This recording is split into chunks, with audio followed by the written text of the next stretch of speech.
Hola, ¿qué tal? Muy buenas noches. Bienvenidos a Noticias 22. Qué gusto estar con mis compañeros Rafael García Villegas, Wilmansin Rodríguez y Laura Regis en la interpretación de lengua de señas mexicana, que también la saludamos. Y tenemos muchos contenidos, tenemos libros, como ya están viendo por acá. Así es. Él va a estar invitado aquí en el estudio, va a estar con nosotros, Laura, amigos. Tiene que ver con Moctezuma Xocoyotzin y el mito del regreso de Quetzalcóatl en ese año, el Seacatl, ese vaticinio que, bueno, hizo que entraran por la puerta grande. José Luis Trueba Lara.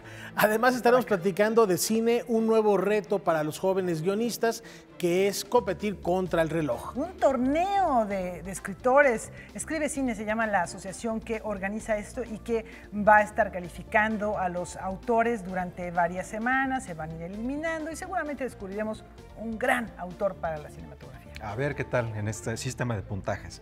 Y vamos ahora también aquí en Noticias 22 a compartir con ustedes la historia de un muralista del estado de Durango, alguien que también fue considerado como uno de los rebeldes de esa época de la Escuela Mexicana de Pintura. De hecho, el Palacio Municipal de Durango tiene murales del maestro Montoya, a quien conoceremos más adelante. Esto es Noticias 22. Comenzamos.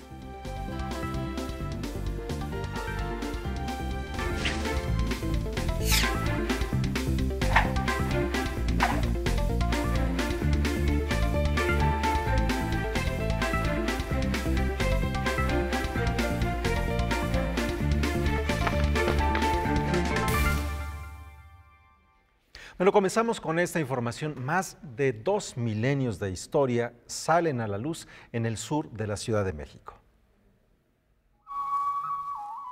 En un predio de 360 metros cuadrados de la colonia La Otra Banda, en la Ciudad de México, se inició un proyecto inmobiliario.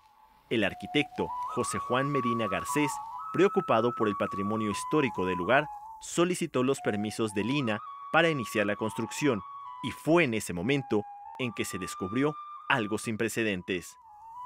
La labor de la Dirección de Salvamento Arqueológico es hacer el registro exhaustivo y minucioso de todo el depósito arqueológico que pudiera llegar a existir dentro del predio, ¿no? Estamos hablando que es un predio de alrededor de 360 metros cuadrados. Es pequeño el predio. Sin embargo, la riqueza que nos otorgó, que nos ofreció, que nos dio, fue increíble. Los objetos prehispánicos encontrados fueron sellos, instrumentos musicales, figurillas y utensilios para la cocina que revelaron no solo la fecha, sino que se tenía contacto con Michoacán, Veracruz y Tabasco. La construcción contaba con fosas de 1,30 m para 3 personas que eran utilizadas como baños de vapor. El contexto de contar con las navajillas prismáticas o de sílex, las figurillas embarazadas, y un contexto que nos está hablando de una labor asociada principalmente a la mujer. Comenzamos ahora a inclinarnos también en que esto tenía un contexto asociado precisamente a la mujer. Creemos nosotros que ha de haber sido, si no la chamana del lugar, la partera, la que se encargaba de realizar estas actividades, y ya contaba con una especialidad. Los estudios reportan que la zona que rodea el Panteón San Rafael, al sur de la Ciudad de México, fue ocupada hace 2.700 años, pero esto no es todo. En las excavaciones se encontraron 4 cuerpos, 2 mujeres y 2 niños. Probablemente se trate de las parteras que se encargaban de la administración del lugar. Y estos 2 infantes que tenemos depositados estarían asociados a la gente, probablemente familiares de las personas que se encontraban administrando el lugar. No fueron depositados en un espacio funerario, sino cuidados, y particularmente en estos lugares que se utilizaban para los baños. Los arqueólogos, encabezados por Antonio Valcorta Yepes y Montserrat Alavés Ortúzar, suponen que la aldea en donde estaba este descubrimiento es más grande y llegaba hasta la antigua fábrica de papel, hoy Plaza Loreto. De poder realizar más trabajos, faltaría descubrir la ubicación del templo y el resto de los inmuebles que integraban este asentamiento. Noticias 22, Alberto Aranda. Bueno, resulta impresionante pensar que hace 2.500 años en esta zona que hoy habitamos ya había gente. ¿Y qué quiero decir con esto? Rafael y Laura, se imaginan, nosotros estamos en una ciudad que está habitada desde hace 2.700 años. Claro, ha cambiado, han sido diferentes áreas, pero estamos hablando de un centro urbano sumamente importante en el continente. No el más antiguo, pero que continuamente ha estado habitado. Y que no deja de arrojar datos interesantes sobre las diferentes civilizaciones que lo habitaron. Muy cerca de ahí donde se llevó a cabo este hallazgo, estamos hablando de Loreto, en Cuicuilco está la única pirámide circular de América. Entonces es muy interesante ver esta relación de personajes, de historia, que arrojan vestigios de nuestro pasado y nos invitan a reflexionar precisamente. Es fascinante, hace 2.700 años, ¿quién paseaba por aquí? ¿Quiénes eran? Porque generalmente pensamos en nuestra historia más inmediata, siglo XIX, XVIII todavía, pero también por eso tenemos hoy la biografía de Moctezuma para reflexionar qué pasaba entonces en México, ¿no? Pues sí, me parece que además el trabajo de los arqueólogos tiene una tradición arqueológica en México impresionante. Veíamos el cuidado con el que trabajan, en cualquier momento podría desbaratarse quizá alguno de esos huesos, de los tepalcates que encuentran, entonces tiene que ser un trabajo minucioso y toma mucho tiempo poder develar estas piezas y, en el mejor de los casos, hacer los museos de sitio. Y la cultura del spa, ahí estaban ya desde entonces, hace 2.700 años, baños de vapor. Digo, Baños de vapor, es sí. interesante también ver, y era igual no solo un ritual, sino también un motivo de esparcimiento. Pero vamos a cambiar de temas y de estas cuestiones prehispánicas nos vamos a lo contemporáneo. A lo contemporáneo, aunque son varias generaciones las que se presentan en esta exposición, que tiene como eje el error. El error es el punto detonante para tener una mirada diferente de esto que es escultura.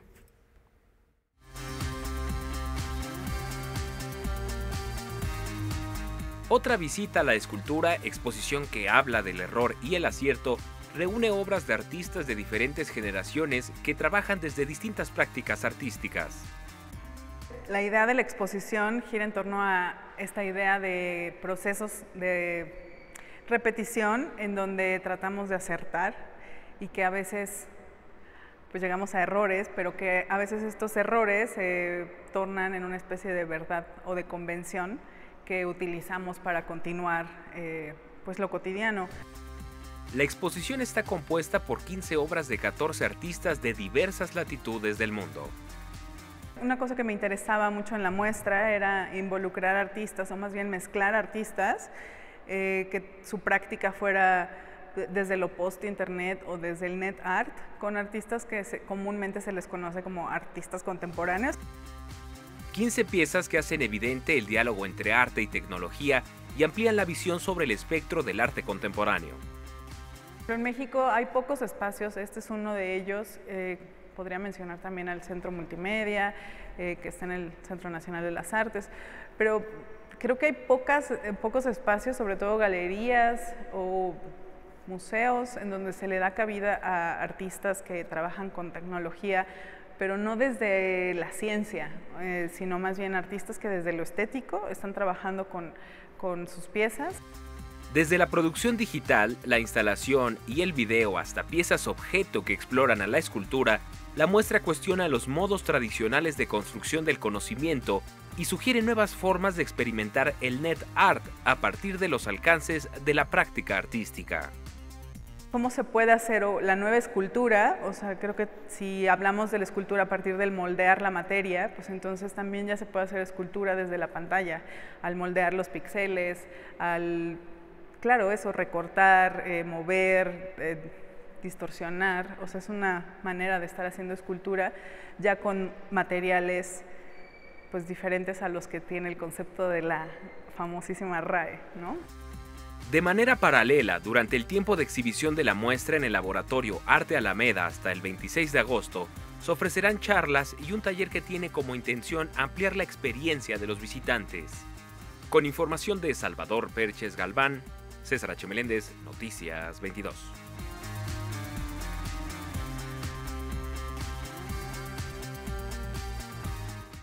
Bueno, es momento de hacer una pausa. Quédese con nosotros aquí en Noticias 22. Al regresar, vamos a conversar en torno a la figura de Moctezuma Xocoyotzin.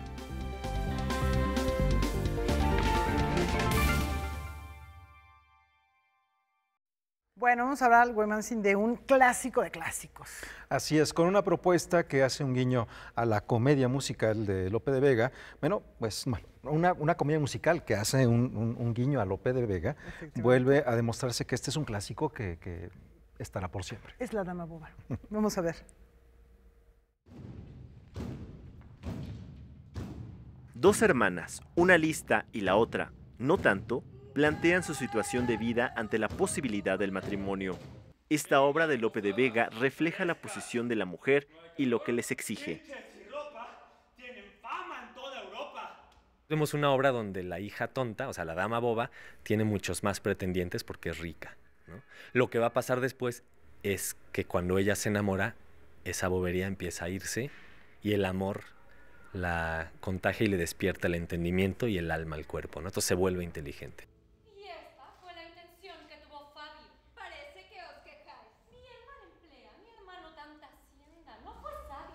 En esta versión es la madre y no el padre quien las encamina a hacer lo que la sociedad espera de ellas, estar casadas, dedicarse al hogar y al marido.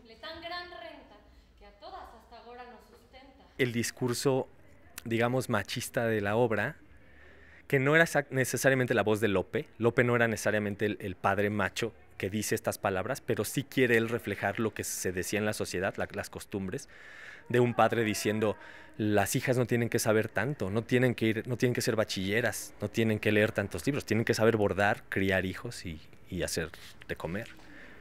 Estos textos los dice la madre, una mujer. Entonces eso nos da a nosotros toda una lectura de cómo es el papel de la madre en el machismo. Tenemos un par de escenas inéditas de Lope, escritas por mí, pero hay un par de escenas, una escena puente donde le hacemos un homenaje a Sor Juana Inés de la Cruz, donde dos de los pretendientes de Nice, la inteligente, que se van a quedar solos, se consuelan con los libros y leen sonetos de Sor Juana. Esa es una escena musical, además, donde una de ellas toca el violonchelo mientras lee un soneto. Es un momento bonito. Y la otra escena es el final, cuando Finea, que alcanza el entendimiento y se vuelve inteligente, cuestiona el mismo final de la obra de Lope, ¿no? Y dice: déjenme decidir.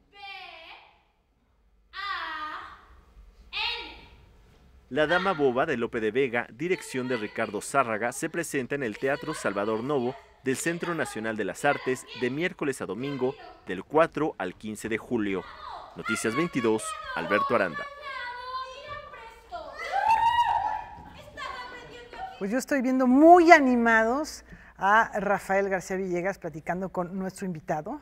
Así que bueno, vamos con ellos, ¿no? Sí, vamos con José Luis ustedes. Lara está por acá para platicarnos acerca de un personaje al que regresa. José Luis, sí, bienvenido. ¿qué tal? ¿Cómo Muchas están? gracias. Bien, mi querido José Luis, gracias, Laura. Un gusto. En efecto, siempre es un deleite platicar con José Luis Lara, que regresa a su casa, Canal 22, después de haber platicado de zombies, de vampiros, del Demiurgo. Ahora retoma un personaje histórico, nos invita a descubrir qué pasó antes de ese esplendor del Imperio Mexica, las premoniciones que tenía su gobernante y la gran caída. Y la gran caída, Moctezuma. Sí. Moctezuma, el malo de la película, el que no es héroe a la altura del arte, como decía López Velarde, es un héroe a la altura de su desgracia. Y eso platícanos, ¿por qué retomar a Moctezuma y cómo fue este proceso de ir hilando? Porque es una novela histórica. Sí. Fíjate que cuando me topé con Moctezuma, había una cosa que me molestaba. ¿Cómo es posible que el mayor gobernante del reino mexica siempre salga como malo? Es decir, cuando hacían la lista de malvados iba él y luego Victoriano Huerta. No digo, o había veces que Victoriano Huerta le ganaba ahí por una rayita. Y la verdad es que es un personaje que acabó por borrarse.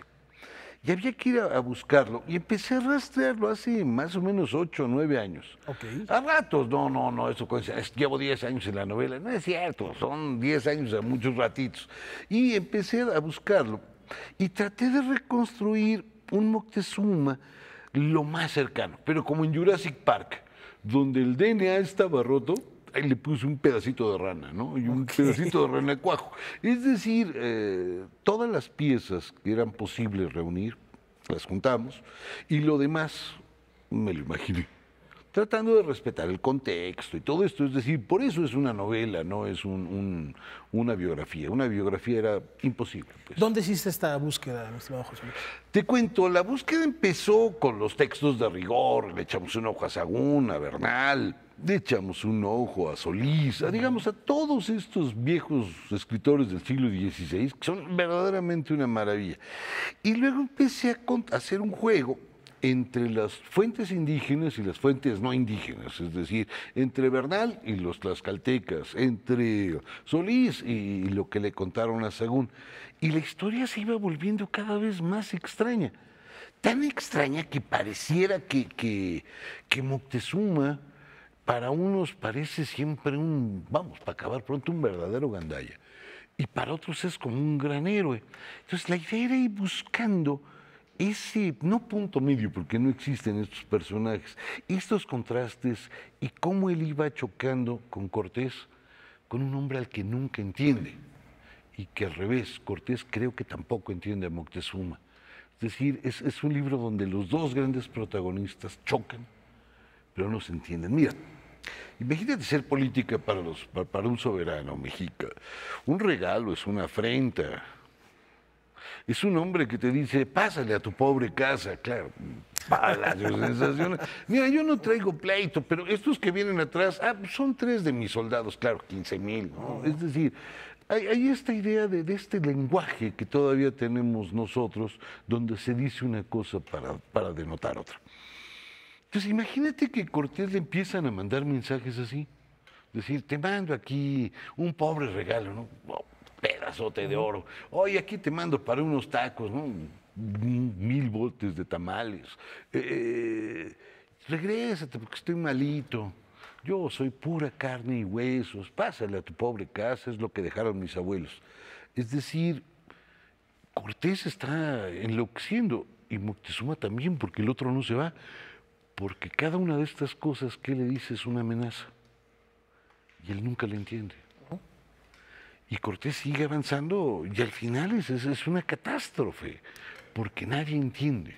Y se pierden de algún momento en esta psique los dos personajes, pero al ir recorriendo las páginas de tu libro nos encontramos más allá de ese héroe o villano al ser humano, al hombre, y un hombre que no dista mucho a 500 años de los hombres contemporáneos, con estas supersticiones, con estas creencias y con estas cuestiones políticas. Por supuesto. Platicamos hace ratito de ser políticamente correctos. Exacto. Ya lo eran hace 500 años. No, Moctezuma no es políticamente correcto. No, pero me refiero a los conquistadores. Tampoco. ¿Te parece que no? No, todavía la civilización no es tan dura. O sea, no, todavía no somos tan decentes. Así 500 años las cosas todavía se llamaban como son.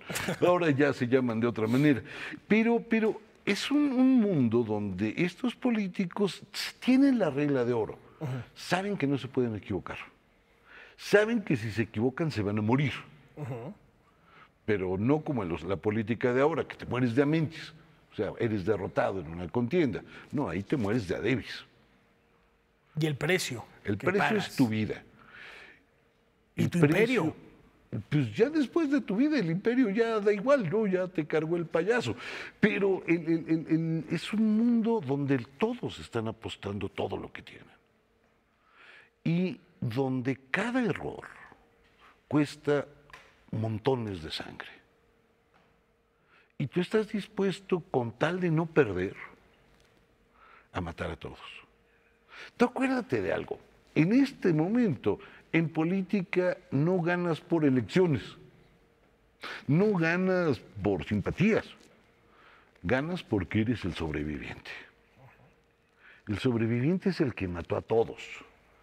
El sobreviviente es el que tuvo la fuerza para sacrificar casi todas sus piezas y no perder más que el otro. Ese es el juego que ellos están jugando. Sacrificamos un pueblo entero, hombre, ¿te parece bien dentro de 5 minutos? Es decir, no, antes de un corte nos echamos un pueblo entero, sin problema. Es decir, Es un juego muy rudo el que ellos tienen. Y lo vas viendo cómo van chocando, chocando. Y cada choque es sangre y muerte, ¿no? De veras. Y por ahí también aparecen personajes emblemáticos como la Malinche. Por supuesto. Aquí no es tan... Sale un poco de sombra. Pero ella, a mí me parece que aquí la vemos desde una perspectiva que me parece que es correcta. Me parece, no lo puedo demostrar. Por eso digo, me parece. Imagínate, todo el mundo piensa en la Malinche o con la de Paz, que ya para qué la decimos porque es políticamente incorrecta, o la pensamos como esta mujer de sabiduría y una suerte casi de chamana, traductora multilingüe casi de la ONU. No, yo creo que aquí a la que vemos es una mujer con algo mucho más terrible. Quiere sobrevivir. Entra al juego. Entra al juego para sobrevivir. Es decir, ella cada paso que da se le va derrumbando el mundo. O sea, es una mujer que carga como la destrucción. Haz de cuenta como Mauricio Babilonia, pero en vez de mariposas, paso mecha. Perros, balazos, cañonazos, viruelas. Y escogen la desgracia que quieras. Y ella está dispuesta a sobrevivir. ¿Qué tiene para sobrevivir? Lengua y cuerpo. Y la entrega. Y las dos le entran. Pero eso es padre, ver a una sobreviviente.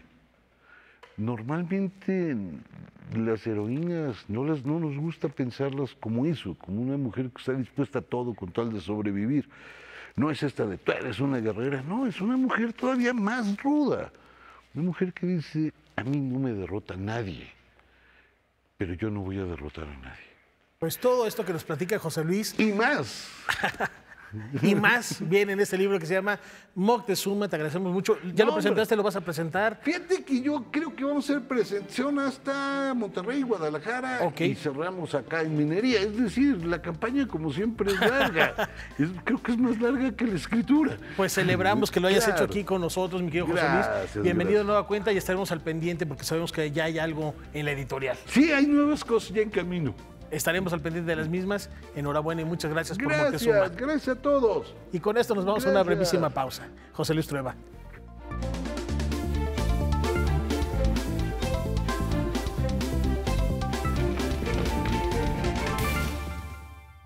Bueno, ya les estábamos comentando hace rato sobre un muralista que a lo mejor no les suena tanto su nombre, Huemanzin, y eso es muy injusto. A veces pasa con los artistas y en este caso, por ello, pues es una especie así de justicia poética que le reconozca en su estado, se edite un libro. Así es, se trata de Francisco Montoya.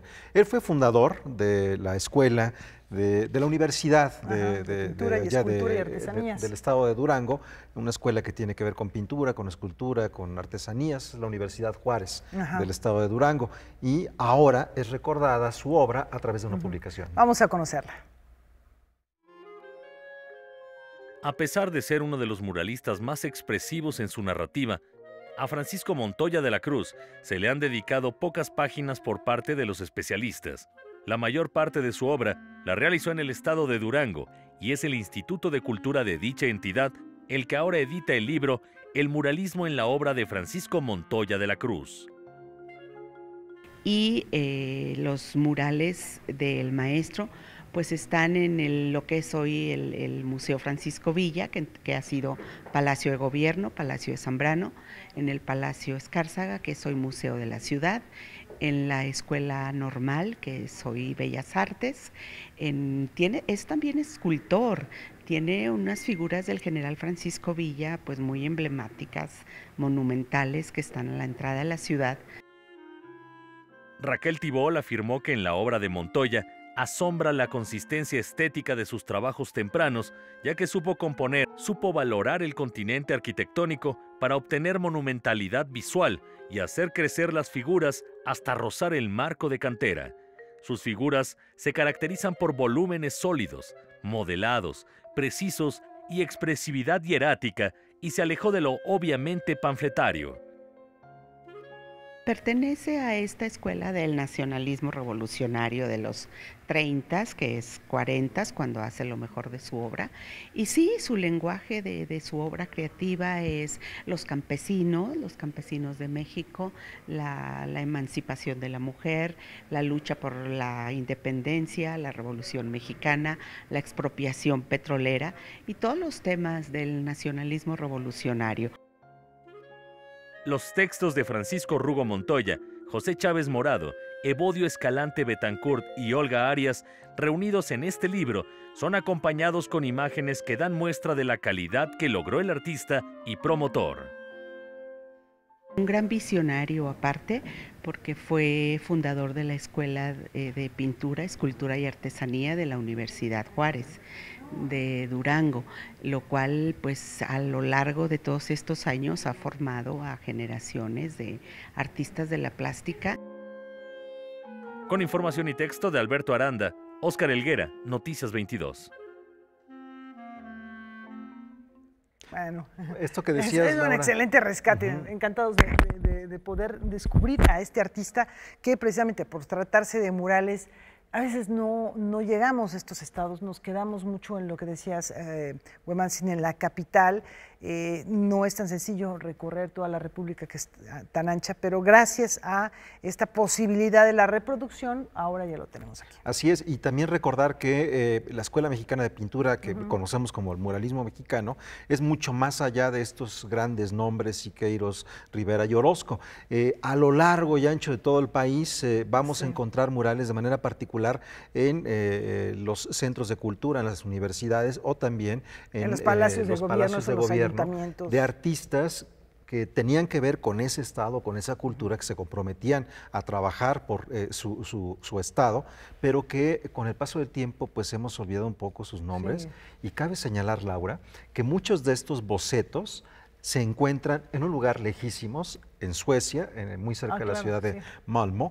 Está un museo que se llama Esquiserna Museum, que es el Museo del Arte Público y del Boceto, y ahí hay una sala dedicada exclusivamente al muralismo mexicano, entre las cuales encontramos parte de los murales de todos estos lugares que mencionó, del estado de Morelos, del estado de Durango, de Zacatecas. Es impresionante y bueno, encontrarnos como mexicanos con ellos, fantástico. Tenemos más artes plásticas. Perfecto, mi querida Laura, hay que rescatar este catálogo. Y ahora vamos a hablar de performance, escultura, fotografía y el arte sonoro que conviven en el trabajo de Jennifer Alora y Guillermo Calzadilla, que llegan ahora al Museo Carrillo Gil con su propuesta Hope Hippo. En el tercer piso del Museo de Arte Carrillo Gil se encuentra un hipopótamo adormilado. Se construyó con barro y pesa más de 3 toneladas. Sobre su lomo se puede observar a un actor que lee el periódico y que anuncia con un silbido el encuentro de una nota relacionada con actos de corrupción. Es un llamado de alerta a los visitantes del recinto y es la metáfora de la sociedad dormida frente a la realidad violenta que enfrenta un país. Hope Hippo es el nombre de esta pieza performática que se exhibe por primera vez en México gracias a Jennifer Alora de Estados Unidos y Guillermo Calzadilla de Cuba, pareja de artistas que trabajan en conjunto desde hace más de 2 décadas. Los conceptos están ahí, los objetos están ahí, de alguna manera los artistas o los autores empiezan a darle vida y a darle un sentido a estos objetos y los convierten en artefactos que funcionan a partir de acciones o de activaciones. En el caso de Hope Hippo, Alora y Calzadilla, cuando estaban en la Bienal de Venecia en el 2005, estaban recorriendo la ciudad y se dieron cuenta que había muchas esculturas militares ecuestres y les llamó la atención como esta presencia de estas esculturas. A partir de eso generan una conexión con Hope Hippo, porque hipopótamo es caballo de río, y bueno, es cuando deciden crear este gran personaje que es un hipopótamo de barro y a partir de eso generar toda una obra. Esta pieza se presentó por primera vez en la edición 51 de la Bienal de Venecia en 2005 y desde entonces recorrió escenarios como el Museo Nacional de Historia Natural de Francia y el Aspen Art Museum de Estados Unidos. Ahora se presenta en la Ciudad de México acompañada por la muestra Artefactos subordinados, objetos, cuerpo y acción. Entonces, a partir de que se decide exhibir esta obra, se trabajó con todo el proyecto curatorial para generar una muestra paralela que hablara de todas las piezas, o bueno, una pequeña selección de piezas que se han hecho en el Museo de Arte Carrillo Gil a lo largo de la historia, en donde a partir de una activación performática, ya sea por un actor o el autor, le da vida a un objeto o a un artefacto que es determinado por el artista.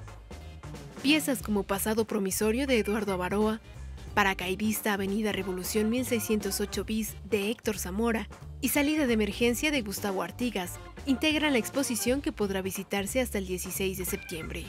Noticias 22, Karen Rivera. Con esto que tiene que ver con también cuestiones escénicas, tenemos más teatro, Laura Weman. Efectivamente, y esto ocurre en el escenario en la capilla. En la capilla. La capilla es, ¿no? Aquí sí. Muy cerca, en Coyoacán, y lo que nos invitan es a descubrir una verdad para ver si es demasiado tarde o no para arrepentirse de ello, ¿no? ¿Quién sabe? A veces sí, a veces no.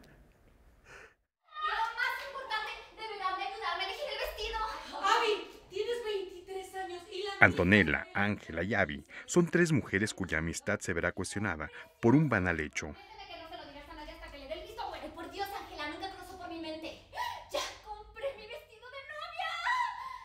Con un tono de comedia negra, Alan Blasco, autor y director del montaje, explora las crisis de amistad y relaciones humanas en Tarde para arrepentirse. Se toca con 3 amigas. Lo que hago aquí es tocar 3 diferentes gremios femeninos. Uno es el sentimental, el otro es el intelectual, el otro es el feminismo un poco malentendido. Y entonces junto a estas 3 mujeres en una situación tan absurda que se convierte en una tercera guerra mundial, poniendo en tela de juicio su amistad por más de 17 años. Es una obra que está permeada en un ambiente femenino, glamuroso, y que me inspiro en el texto de Yasmina Reza, un texto que se llama Arte. Desde que lo viste, no pudiste apreciar que es un vestido con honra. En coproducción con el Círculo Teatral, el montaje presenta su tercera temporada en la Ciudad de México. ¿Se podría saber la tienda? ¿En el centro? En el centro comercial.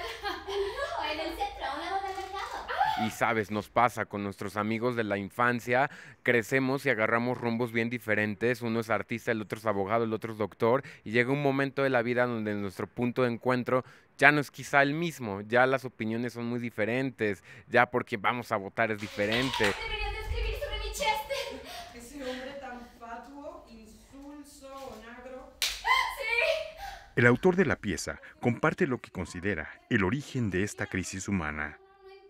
Yo creo que el no saber escuchar, en la falta de respeto y en la malinterpretación del lenguaje, y en cómo recibimos y entendemos o intentamos entender lo que el otro nos dice, ¿no? También pues la mentira, la falsedad, el no ser sinceros, el no ser honestos. Creo que de eso habla mucho la obra, a dónde nos lleva la deshonestidad, ¿no? Tu pregunta me ofende, Antonella. Claro que hacer del pueblo. Me ocupa muchísimo la calentación global, el dengue y todas esas epidemias que dicen de bichos. Todas esas enfermedades venéreas transmitidas por mosquitos me ocupan. Tarde para arrepentirse se presenta en el Teatro La Capilla todos los miércoles del mes de julio a las 20 horas. Noticias 22, Víctor Gaspar. Bueno, después de los escándalos en la Academia Sueca por el tema del Premio Nobel de Literatura, ¿hay anuncios, hay noticias? Así es, unas cosas bien interesantes. Con 2 libros ya se puede ganar un premio Nobel. La Academia Sueca anunció que considera tener una alternativa al Premio Nobel, que no entregará este año debido a las acusaciones de acoso sexual y violaciones sobre Jean-Claude Arnault. La opción fue planteada por un grupo de escritores para recordar a la gente que la literatura y la cultura debe promover la democracia, transparencia y respeto sin arrogancia ni sexismo. La nueva academia invitó a todos los bibliotecarios de Suecia a nominar autores que cuenten con al menos 2 libros y de cualquier parte del mundo. El Museo Reina Sofía en España alberga Dada ruso, 1914-1921, exposición que se aproxima al arte de vanguardia de Rusia desde la óptica de los cánones antiartísticos asociados al movimiento internacional Dada. Dividida en varias secciones, el recinto hace un recorrido desde los primeros trabajos, el rumbo que tomó la corriente con la Revolución Rusa, hasta las conexiones que hubo con París y Berlín. La muestra estará hasta el 22 de octubre. El Museo Louvre de París ha implementado un nuevo recorrido. Durante 1 hora y media, los visitantes podrán ver las obras maestras que aparecen en el video Apeshit de Beyoncé y Jay-Z.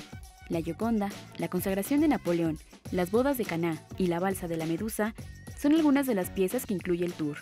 El video, que cuenta con más de 50 millones de reproducciones, se grabó en secreto y la institución no ha querido revelar el monto pagado.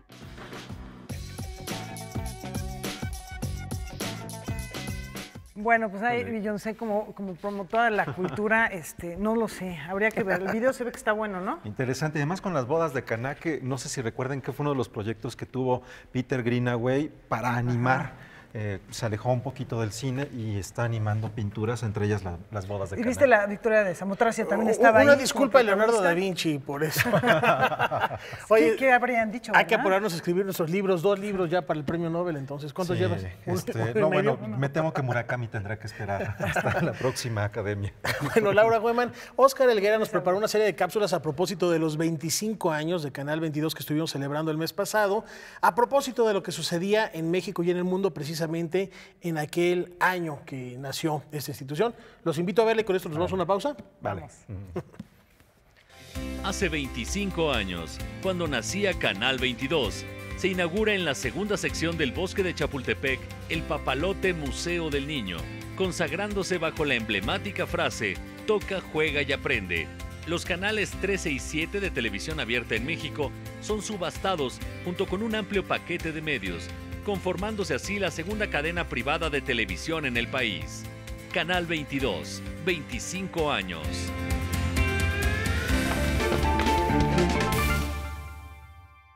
¿Qué piensan ustedes cuando uno está escribiendo por, ya sea el teléfono celular, la tablet, la computadora? Sí, cambia la escritura, las abreviaciones, el lenguaje llamado ideal null, pero más allá de eso, ¿qué hay? Adiós a la ortografía, adiós a la redacción, pero también, según Margot Glantz, mi querido Hueman, y presentamos aquí el libro donde habla de lo mismo, cambia la manera de pensar y de percibir el mundo. Y esto nos lo dice una escritora que además está profundamente involucrada en los procesos que se ha vivido en las redes sociales en los últimos años. Vamos a ver esta nota de Margot Glantz. ¿Cómo se puede hacer literatura con las redes sociales y no solamente ser un usuario que pone lo que piensa o lo que siente utilizando pocos caracteres? De la literatura y la era digital conversaron Margot Glantz y Gabriela Jauregui en una librería al sur de la Ciudad de México. Pienso que las redes sociales están provocando una cantidad de fenómenos que no nos esperábamos. El usar el Twitter o el Facebook al principio parecía tener un sentido y ahora tiene absolutamente otro sentido, porque últimamente ha derivado en cosas muy siniestras, ¿no? Unas cosas más siniestras sería la no verdad, la utilización de las redes para impulsar candidaturas tremendas, además para difundir una serie de noticias que son totalmente sospechosas.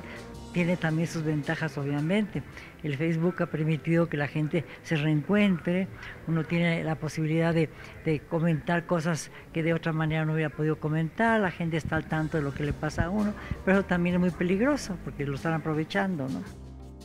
Recientemente, Margot Glantz presentó el libro Y por mirarlo todo, no veía nada, en donde además de utilizar la escritura fragmentaria, ha recurrido a las redes.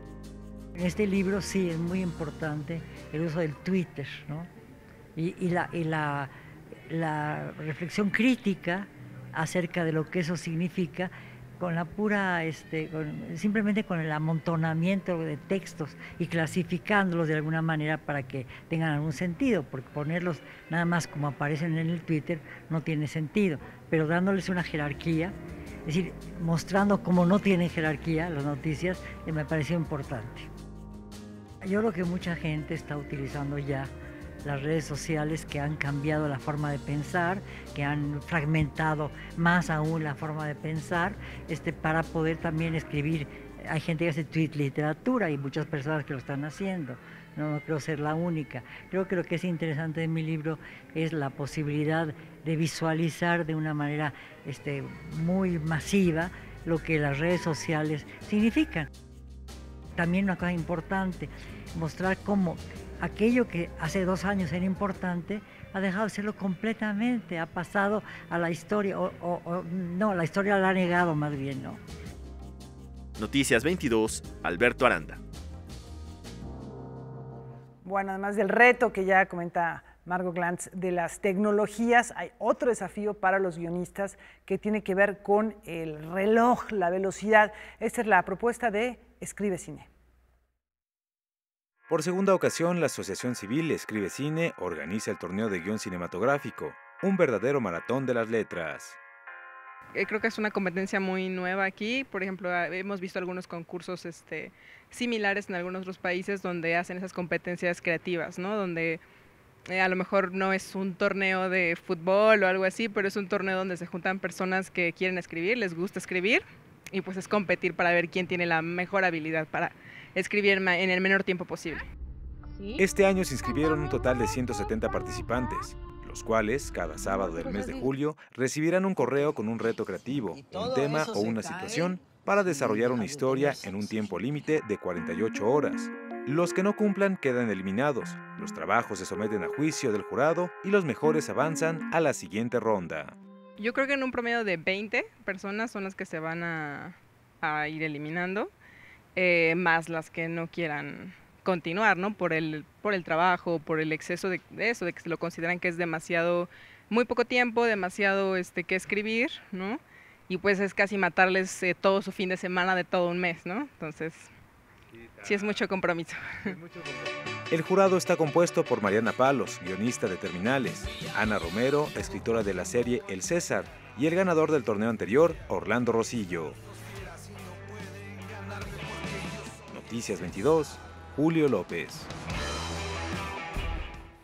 Bueno, continuamos ahora con más, y esto tiene que ver con escultura, Rafael. Así es, y de manera particular la de Antonio López, que asegura que este arte es una herramienta para descubrirse a sí mismo, pero sus inspiraciones van a tiempos remotos, Güeman. Así es, habla de la mitología clásica, y este es un pretexto para meterse, vamos a decirlo, echarse un clavado, pero para adentro.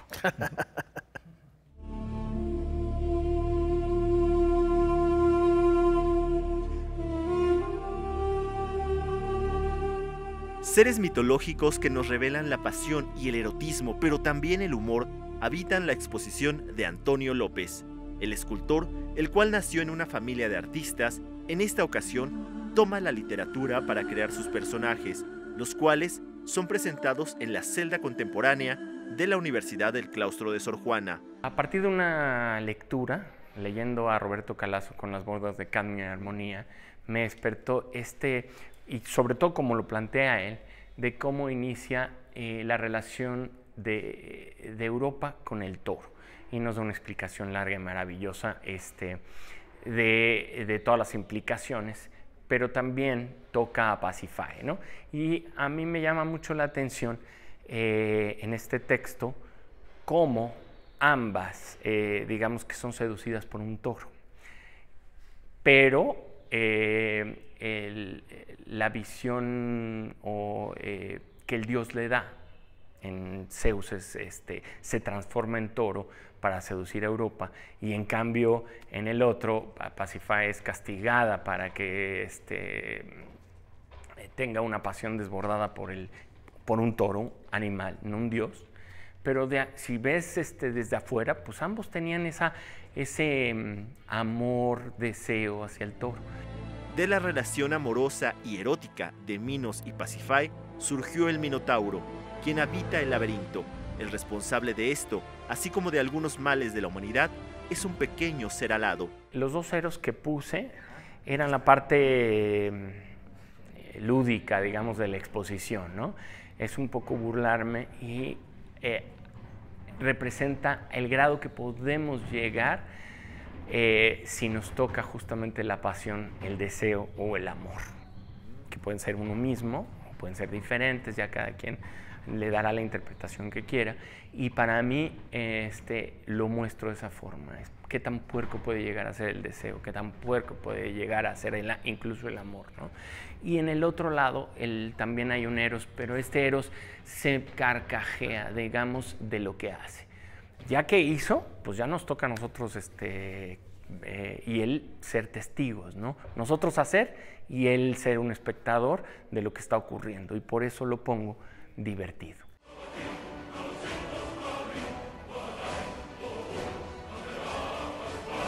Pongo a dos como responsables al final de la sala, que son el dios Eros, ¿sí?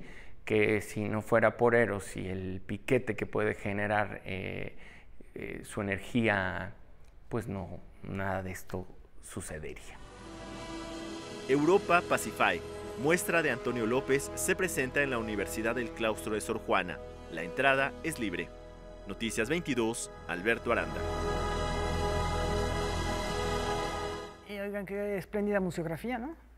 No, sí, es un trabajo muy bonito el de Antonio. Bueno, un saludo allí para Antonio y este trabajo que ha hecho, que es formidable. La talla en madera, escultura en madera. Bueno, Weymanji, y vamos a la música.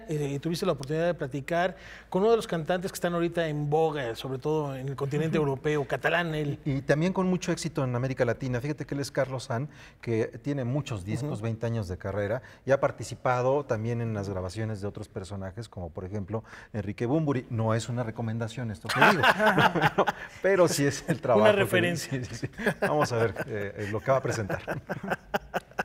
El barrio ya no es el mismo. Este 7 de julio, el músico español Carlos An ofrecerá un concierto para presentar Mapa Mental, su más reciente producción discográfica. Pero este concierto, que se anuncia largo, también es una experiencia sonora de cariñosa reciprocidad al afecto que ha recibido de México, país por el que siente un gran cariño. Este espectáculo está dividido en 4 partes. Es la presentación del último álbum, Mapa Mental, que se editó en febrero del 2018 de este año, pero aparte pues quise hacer como un concierto un poco más largo, ¿no? Que no solamente fuera la presentación del disco, y abarcar pues una serie de etapas, no todas, evidentemente, porque no puedo, porque ya son 16 discos los que tengo. Entonces hicimos una selección de más de 35 canciones que se han dividido en 4 actos. La primera parte del concierto, Carlos tocará los temas de Mapa Mental. La segunda recorrerá sus discos La Nada, Descarado y Entre Lujos y Otras Miserias. En la tercera parte participarán los guitarristas Juan Carlos Allende y Enrique Rodríguez, que acompañaron en varios momentos a Chavela Vargas y con quienes Ann grabó el álbum El Tigre del Congreso. Y para finalizar, ha preparado una selección más rockera de su disco Bala Perdida.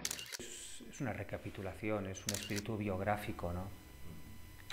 Tal como dice el disco, se llama Mapa Mental. Yo creo que es como una pequeñita brújula, una carta de navegación para poder continuar, ¿no? Tanto en la vida como en la música, que en mi caso pues van unidas, ¿no? Carlos An tiene más de 20 años de trayectoria. Ha editado 10 discos de manera solista, 4 con diversas agrupaciones y otros 4 como bandas sonoras de películas. También ha publicado 2 libros de poesía, Líneas Perdidas y Lágrimas de Vino. Su concierto en El Lunario del Auditorio Nacional será el sábado 7 de julio a las 21 horas.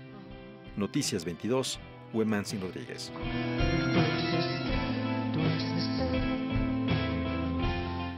Bueno, la invitación, más de 30 canciones, me decía que es un concierto que no se sabe qué es lo que ocurrirá, que está muy contento, son 11 músicos los que van a participar y serán cerca de 3 horas, así que va a estar emocionante un recorrido allí, ¿no? Agasajo para los fans. Gracias. Sábado a las 9 en el Lunario, pues a ver si nos apuntamos.